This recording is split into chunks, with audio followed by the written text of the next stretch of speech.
পৃথিবীর ভেতরে যাওয়ার রাস্তা। অবাক হওয়ার কিছুই নেই। চীন এতদিন লুকিয়ে রাখতে চাইলেও এখন এ রাস্তা সামনে এনেছে।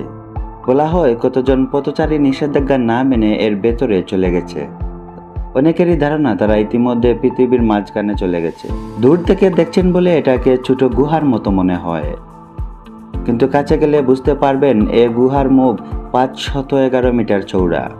মানে পুরো একটি ফুটবল স্টেডিয়াম এই গুহার মুখ দিয়ে ঢুকে যেতে পারবে। বিজ্ঞানীরা একবারই এর গভীরতা মাপতে পেরেছিলেন। এর গভীরতা 662 মিটার।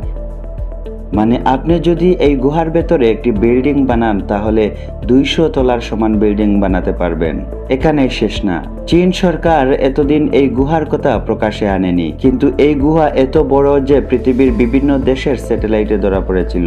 অদ্ভুত ব্যাপার হলো এই গুহার ভেতরে পৃথিবীর মতো সবকিছুই আছে। গাছপালা, বন, পশু পাখি, নদী, ঝর্ণা সবকিছুই। অবাক করার বিষয় হলো সেখানে সূর্যের আলো খুব অল্প পরিমাণে যায়, তারপরেও সেখানে গাছপালাও আছে, প্রাণীরাও আছে। গবেষকরা বলেছেন সেখানে এমন কিছু প্রাণীও থাকতে পারে যাদের সম্পর্কে আমরা এখনো জানি না। তাদের মতে হয়তো নতুন প্রজাতির প্রাণী এখানে গোপনে বসবাস করছে। হয়তো এই কারণে চীনা সরকার এখানে কাউকে প্রবেশ করতে দেয় না। অনেক দেশের বিশেষজ্ঞরা মনে করেন চীন এই গুহার ভেতর এমন কিছু পেয়েছে যা বাহিরের দেশের কাছে প্রকাশ করতে চায় না।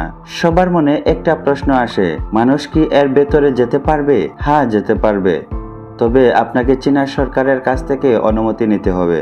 অনুমতি পেলেও খুব বেশি মানুষ এখানে নামতে সাহস করে না, কারণ একবার নিচে নামলে ফিরে আসার পথ খুঁজে পাওয়া অনেকটাই কঠিন। তবে স্থানীয় লোকেরা বলছেন সরকারের অনুমতি ছাড়া 8 থেকে 10 জন মানুষ সেখানে আগেই প্রবেশ করেছেন, কিন্তু তাদের কাউকেই বের হতে দেখেননি। রহস্য জড়ানো এই জায়গাটির নাম চিয়ংজাই পিয়ংকে। এটা চীনে অবস্থিত। চীনে পাহাড়ি এলাকায় বিশাল এক বনের ভিতরে এই জায়গাটি লুকিয়ে আছে, কিন্তু কেউ জানে না এত বড় বনের ভেতর বিশাল এই গর্ত কিভাবে তৈরি হলো। কিন্তু অনেকেই মনে করে থাকেন আমেরিকান এরিয়া 51 এর মতন চীন সেখানে এলিয়েনদের আটকে রেখেছে। কিছু মানুষ মনে করেন এই গর্তের ভিতরে এলিয়েনদের স্পেসশিপ লুকিয়ে রাখা আছে। এই কথাগুলো অবিশ্বাস্য মনে হলেও 2 থেকে 3 বার এখান থেকে এলিয়েনদের স্পেসশিপ উড়ে যাওয়ার ঘটনা স্যাটেলাইটে ধরা পড়েছে। চীনা সরকার বারবার এগুলো অস্বীকার করেছে। এখন মোটামুটি বিশ্বের সব দেশেই জানে চীনার এই বিশাল গর্তের কথা, কিন্তু চীনা সরকার এখানে কাউকে প্রবেশ করতে দেয় না। অনেকেই মনে করেন এই গুহা দিয়ে চলা শুরু করলে আপনি একসময় পৃথিবীর মাঝখানে পৌঁছে যাবেন। তবে এটা সত্য, পৃথিবীর মাঝখানে মানুষ সভ্যতার কোনো আজ থাকতে পারে না। এলিয়েন সভ্যতার আজ থাকলেও থাকতে পারে।